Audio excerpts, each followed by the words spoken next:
Imbis na pahinga ko na, pero eto yung alaga ko naglalambing kasi gusto niyang magluto kami ng potato balls para sa kanyang midnight snack.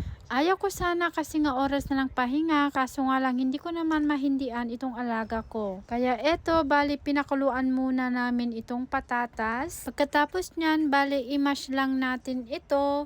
Tapos lalagyan natin ng konting pampalasa katulad ng asin, tapos yung konting seasoning. Wala rin kasi kaming mozzarella cheese. Tapos yung coriander, wala din. At saka yung onion leaves. Kaya plain lang itong gagawin namin. Tapos lagyan lang din natin ito ng konting harina. Bali, haluin lang natin ito ng haluin. At kapag okay na yung mixture, kuha lang tayo ng konti tapos pabilugin natin ito hanggang sa matapos lahat. Bali itong recipe na ito napanood lang din niya sa YT, kaya kung ano-ano yung napapanood niya gusto niyang gayahin. So eto, bali iprito lang natin tapos yung apoy naman alalay lang para hindi masunog yung ating niluluto. Dito nga banda niloloko ko siya, wag ka nang manood ng kung ano-ano sa YT kasi kung may napapanood ka gusto mong gayahin ako lang din naman yung gagawa.